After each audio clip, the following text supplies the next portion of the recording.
전세 사기로 쑥대밭이 된 인천 미추홀구. 이 아파트는 한 동 60채 전체가 통째로 경매에 넘어갔습니다.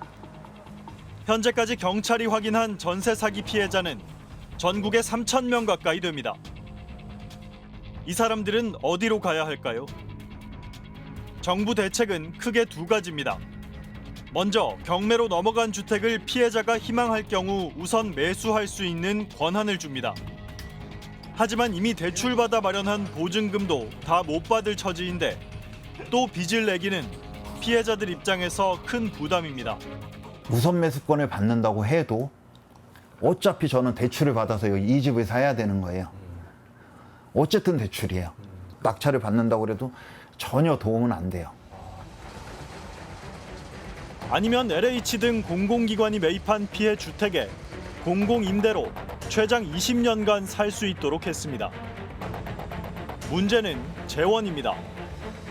정부는 기존 예산으로 조달한다는 계획입니다. 공공기관에서 매입해서 공공임대주택으로 전환함으로써 이미는 매입임대 제도의 대상 물건으로 포함을 시켜서 주거 안정의 혜택을 제공하겠습니다. 그런데 올해 정부 공공임대주택 예산은 17조 5천억 원. 지난해보다 22%, 5조 원 가까이 삭감했습니다. 이 가운데 전세 사기 피해자들의 주거 안정을 위해 활용하겠다는 매입 임대 예산이 가장 많이 줄었습니다. 지난해보다 3조 원 넘게 깎였습니다.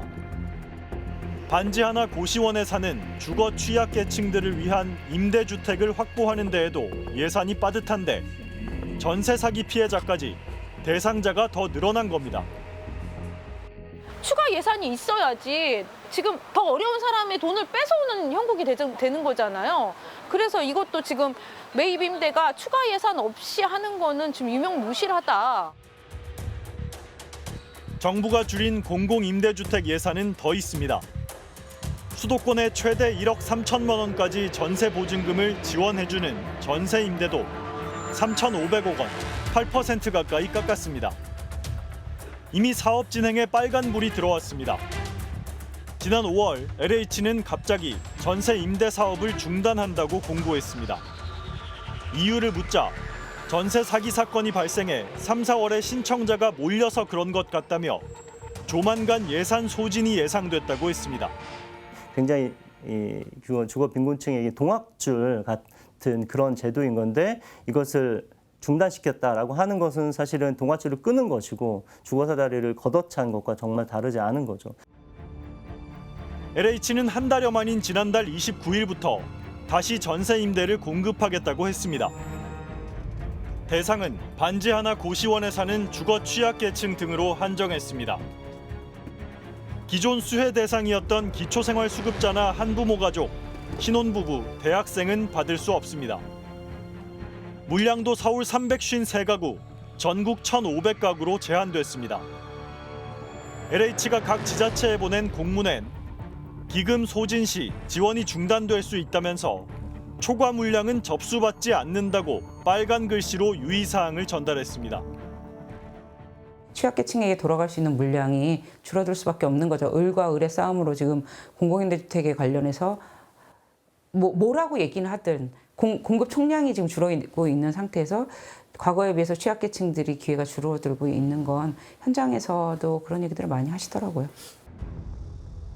국토교통부는 예산이 소진된 건 아니고 신청 병목 현상이 풀리면 대상을 청년이나 신혼부부로 확대하겠다고 했습니다. 또 전세 사기 피해자들과 주거 취약계층을 위한 매입 임대 예산을 작년에 다 집행하지 못했다며 올해도 예산이 충분할 거라고 밝혔습니다. 전체 공공임대주택도 축소가 아니라 탄력적 공급이라면서 예산이 부족한 부분이 있다면 기금 운용을 통해 확충하겠다고 했습니다. 공공임대 아파트 대기자는 지난해 6월 기준 7만여 명. 대기 순번을 받고 길게는 10년 넘게 기다립니다. 공급 확대가 절실하지만 현실은 거꾸로 가고 있습니다. 저는 이게 일종의 불행 경쟁이라고 생각하거든요. 내가 더 힘들다, 내가 더 열악하다, 내가 이 집에서 죽게 생겼다라는 것들을 서로 증명해내면서 그 매입임대주택을 들어가야 되는 방식이 되는 거죠.